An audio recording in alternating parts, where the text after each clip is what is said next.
Hola, ¿qué tal? Sean bienvenidos nuevamente. Me presento. Primero presento a la universidad, que es el Instituto de Estudios Superiores de Ingeniería Educativa, con este grado, con el catedrático, el doctor Javier Eduardo Rojas Figueroa. Su servidor es el maestro Giovanni Rojas, doctorante eh, del doctorado de Ciencias de la Investigación de la Actividad Física y el Deporte, con este previo análisis, un pequeño resumen del estudio que ahorita vamos a ver a continuación. Eh, Como pueden saber, radicamos aquí en Puebla con la fecha del día de hoy para nuestra entrega. Como pueden ver, y habíamos comentado, se va a hacer un pequeño resumen de análisis de un estudio de investigación, el cual tiene como nombre Análisis de las características de las lesiones en deportistas juveniles de fútbol de élite en Indonesia. Este estudio va a hablar directamente sobre la investigación de ciertas lesiones en distintos derivados que a continuación vamos a ir viendo. Primera parte, hay que conocer que el fútbol pues, es un deporte, por lo regular es el más popular en el mundo, con cerca de casi 200.000 jugadores profesionales y 240 millones jugadores aficionados, ¿no? Yo creo que en todo lugar donde nosotros nos encontremos hay una liga de fútbol donde podemos practicar, incluso hay una cancha de fútbol, ¿no? Donde podemos estar ahí practicando nosotros. Este deporte pues se llega a utilizar mucho como para la parte de realización de ejercicio físico en ciertas comunidades o a veces algunos nada más con que salgamos a caminar o patear directamente al balón como actividad física es esencial. En este caso es especialmente mucho más en niños, vemos que se da más el apogeo en los niños ya que algunos tienen sus metas seguidas, sus ídolos, ¿no? Los niños y también siendo buena para ciertas partes en la salud como fines de salud y a veces se utiliza como una competencia para jóvenes atletas por sus logros, ¿sale? Pueden ser jóvenes, pueden ser ya algunos adultos, va a depender de la edad o de la categoría con la que estemos nosotros trabajando. En este caso, en el fútbol es un deporte internamente de alta intensidad, ya que también, aunque el partido dura 2 horas, no quiere decir que siempre va a estar las 2 horas corriendo, ¿no? A diferencia como un maratonista. Tampoco solamente va a correr un sprint y ya como un fondista de 100, 200, 300 metros, donde nada más dura la competencia el tiempo del sprint. En este caso vemos que son intervalos, tanto aeróbicos como anaeróbicos, que son los que pues, más se destacan en este deporte, donde requieren cierto grado de mucha energía. Potencialmente, pues llega a conducir a una fatiga, lo que se puede aumentar el riesgo de ciertas lesiones. A menudo se descubre y se considera que las lesiones inhiben a los atletas jóvenes para que mejoren su rendimiento y alcancen su máximo potencial. Este riesgo se debe de analizar y reducir para llegar a controlar la incidencia en lesiones. ¿Va? Es muy importante que también las tengamos en cuenta, ya que aunque nosotros entendemos, hay que entender que nunca van a dejar de existir estas lesiones. El análisis comienza con los factores que causan las lesiones. A estas lesiones van a ser encontrados de dos factores, los factores intrínsecos, que pues como el nombre los dice, provienen de los propios atletas, tales como el cálculo de la antropometría, la nutrición y los factores psicológicos. También tenemos los factores extrínsecos, que es el medio ambiente o ya lo que es fuera del deportista, como el clima, el equipo, la intensidad del ejercicio, incluso hasta los implementos que llegan a utilizar, ¿no? Los tenis, los zapatos de fútbol, los tachones, los tacos, dependiendo cómo los conozcan. Los incidentes con lesiones en el fútbol han sido muy ampliamente investigados y esto a nivel profesional o de alto rendimiento, pero pues suele a llegar mucho, tener mucha variación ya cuando es un enfoque más, digamos, en categorías más abajo. Tenemos que tener en cuenta que va dependiendo mucho el enfoque, que esta investigación va a estar como la definición de la lesión, las características del jugador y el diseño del estudio. Aunque las investigaciones, como ya lo hemos dicho, son más directamente para alto de rendimiento, no quiere decir que no hay excepción para este tipo de categorías, pero no se suele dar una investigación a categorías más inferiores.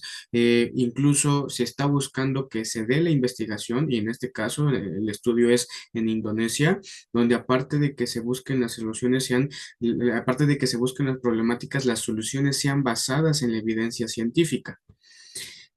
Con esto, pues vamos a tener que una de las lesiones más comunes en los atletas jóvenes es la de Osgood-Schlatter, ¿sale? Siendo esta una lesión que se produce debido al tirón del tendón rotuliano en el hueso de la tuberosidad tibial durante el periodo de crecimiento. Suele ser más encontrada en niños de 12 a 17 años, niños y prepuberales, en algunos casos ya pubertos, dependiendo de su edad biológica. ¿De acuerdo? Entonces, vamos a darle un poquito más de énfasis a este tipo de lesiones, pero no vamos a descartar las otras. Para crear ya un programa de prevención de lesiones se deben realizar varias etapas, tales como las que nos meten en el estudio, que es identificar los problemas, prevalencia a incidencias de lesiones, identificar las causas y los mecanismos de injusticia, implementar estrategias de intervención dirigidas a la prevención y medir la efectividad de las estrategias de intervención aplicada.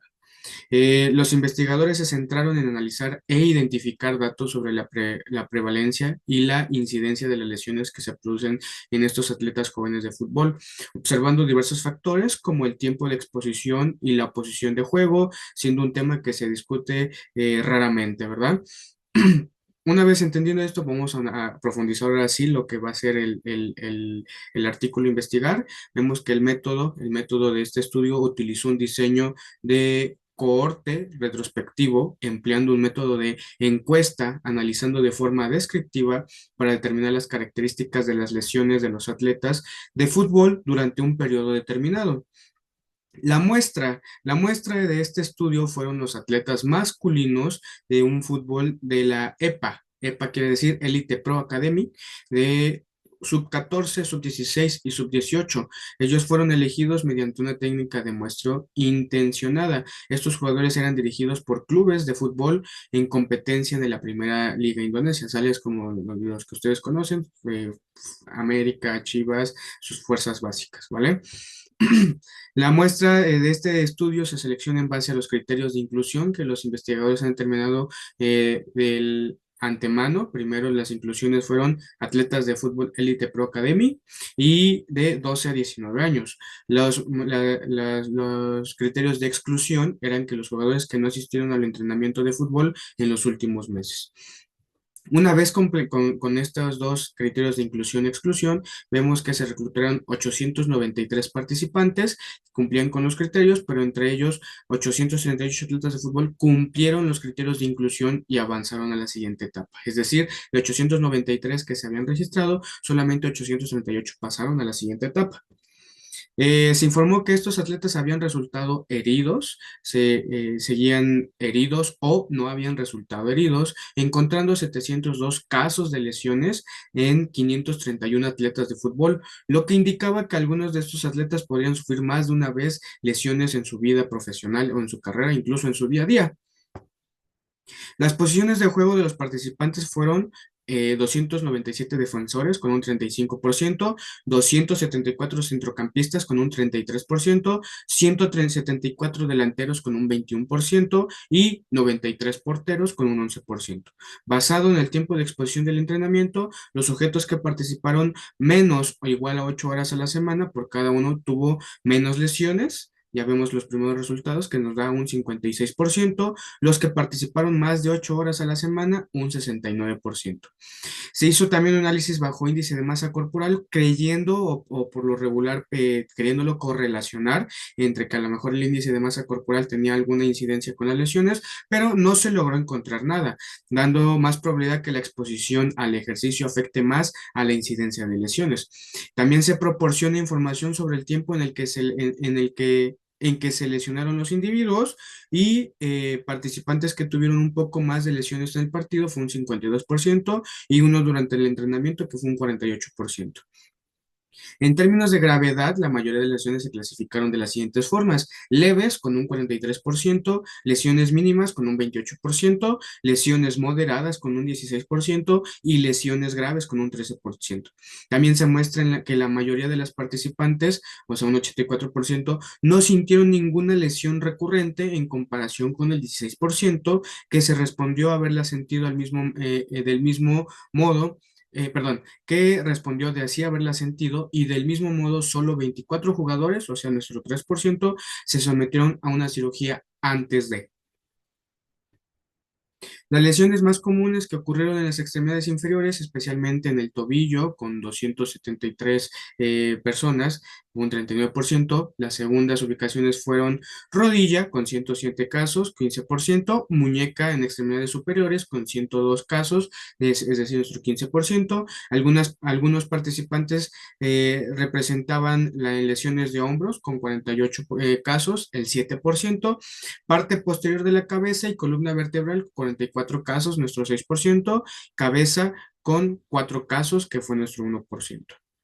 Al observar este tipo de lesiones, más del 30% de las lesiones ocurrieron debido a una contusión, es decir, con 251 casos. Mientras tanto, una cuarta parte de las lesiones fueron causadas por tensión muscular, con 176 casos. Otros tipos de lesiones en este estudio concluyeron los ligamentos, 18%, huesos, 18%, y dislocaciones en un 4%. Las posiciones de juego que ya habíamos visto, vamos a ver que se indica que algunas posiciones son más vulnerables. Por ejemplo, las posiciones que juegan más vulnerables, los datos tomados fueron 531 jugadores con 702 casos de lesiones, descubriendo que fueron la posición más vulnerable de las lesiones era el defensor con 35%, seguida del mediocampista 32% y los jugadores atacantes el 21%, descubriendo pues que la posición más baja son los porteros con un 11% de lesiones. Hay que recordar que pues los porteros a veces no llegan a tener gran participación, como hay enfrentamientos donde sí suelen tener más participación, pero esto va variando, ¿va? Va a depender de qué tan ofensivo o defensivo sea el otro equipo. Si mi equipo es muy defensivo, no voy a tener mucho ataque, entonces el portero puede que no haya tenido mucha actividad. Por eso se destaca aquí que es el menor grado de lesiones. No quiere decir que tampoco es la mejor posición. Hay que destacar que el portero es el jugador más completo, ya que él sí usa todo su cuerpo. Entonces, su lesión tanto puede ser tanto igual como más grave como menos grave. Va a depender del grado de lesión que nosotros nos encontremos.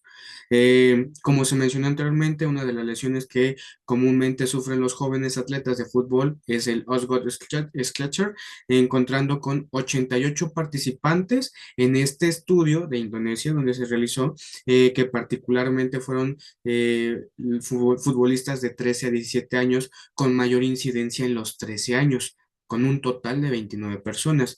O sea, destacando que también de 12 a 18 no era tanto, solamente a los 13 años fue donde más destacó. Se encontró que la mayor ubicación de las lesiones jóvenes en atletas de fútbol de élite de Indonesia ocurrió en las extremidades inferiores, especialmente en el área del tobillo y la rodilla. Lesiones más frecuentes fueron por contusión, lesiones musculares, tensión y lesiones de ligamentos, o sea, los esguinces. La incidencia de las lesiones de los jugadores jóvenes de fútbol en Indonesia fue de 3,9 sobre 1000 horas de entrenamiento, así como en partidos. Y las indicaciones de incidencia de lesiones específicas a los atletas jóvenes, a saber de Osgood-Schletcher, fueron más altas a la edad de 13 años, como ya lo hemos mencionado, recomendando que los atletas mantengan su fuerza muscular, equilibrio y estabilidad, especialmente en extremidades inferiores, para reducir el riesgo de lesiones. Aquí yo quiero hacer una mención que a lo mejor no solamente es que sea el entrenamiento o algún otro tipo de características, porque en otro estudio que se realizó en Argentina se buscaba ver por qué la mayoría de las personas tuvo lesiones igual tanto en tobillos como en ligamento cruzado anterior. Este artículo salió en 2022, o sea, igual no tiene mucho. ¿Qué nos quiere decir? Que ellos estaban tratando de evaluar de por qué, y su argumento fue que pensaron dijeron que era el calzado. Lamentablemente o lastimosamente se había visto que casi cada 8 días en una jornada regular del partido de la primera división de Argentina, 11 jugadores se lesionaban. Cada 8 días, cada enfrentamiento, 11 partidos, 11 de 11 a 13 jugadores se lesionaban, dando casi a entender que un equipo completo de fútbol profesional, Fut 11, se lesionaba, ¿no? O sea, había un equipo y hasta con cambios de lesionados. Se encontró que no solamente fue el calzado de hecho no tuvo nada que ver, se encontró que había una deficiencia en músculos de miembros inferiores, como igual lo podemos ver acá en este estudio, ya que lamentablemente o lastimosamente la preparación física en el fútbol todavía está muy deficiente, apenas empiezan a dar pasos hacia lo más moderno. ¿Qué es lo más moderno? Trabajar a un futbolista completamente, ya que cuando se pide que se le trabaje completamente es rangos de movimientos completos, es cargas pesadas, porque muchas veces le ponen la barra, un disco de cada lado y hasta ahí no lo obligan a bajar y su argumento es que es sobrecarga. Hoy en día vemos que no es necesario eso, que sí necesita trabajar pesado, que sí necesita hacer rangos de movimiento completo, incluso salir de la cancha tradicional, porque muchas veces ya no los quieren sacar del campo, trabajar en cúspides, rampas, terrenos, ya que no solamente es trabajar en cancha, sino prepararlo físicamente bien y como aquí nos dice, tanto su equilibrio y su estabilidad, ¿sale? Habíamos visto que, o conocemos mejor dicho, que la estabilidad pues sí es trabajar sobre una base firme, al igual que el equilibrio, compensarlos, ¿no? El equilibrio y estabilidad son dos cosas distintas, pero tienen que ir de la mano. Y si yo no trabajo en una base estable, jamás voy a generar esta estabilidad que requiere el futbolista, este equilibrio que también requiere. Si yo hablo de una estabilidad estática, me pide una base firme. Pero ¿qué pasa? Que también el futbolista lo trabajan en plataformas inestables como si fuera a correr siempre en esas plataformas. Un ejemplo, el Bosú se puso muy de moda cuando quisieron hacer sentadillas libres sobre un Bosú. ¿Para qué? Si él no siempre va a estar caminando sobre un Bosú. Se dice que no se implemente, obviamente sí se puede implementar como innovación, pero no como base. Esa no es la base de la estabilidad. Como su base de estabilidad es una base firme donde él pueda saber dónde está compensando, de qué manera adecuarlo bien. Ya que, por ejemplo, en este caso, si el deportista me llega a tener una lesión que no conoce, únicamente estamos fortaleciendo la lesión, más no la estamos curando. Por eso se tiene que trabajar bien en bases firmes. Hay plataformas inestables con base firme que me pueden servir como mejor opción o trabajos de estabilidad como mejor opción a ras de suelo, descalzos, con ciertos implementos, ligas, sliders, que me van a ayudar a mí para poder formar un mejor deportista, futbolista más completo. Como pueden ver, aquí están sus referencias, del estudio donde se realizó, lo pueden encontrar desde nuestra revista Retros, número 55, página de las 476 a la 482, donde se sacó toda esta información. Se les agradece y esperando tengan un excelente día, tarde o noche, dependiendo de en qué momento nos vean.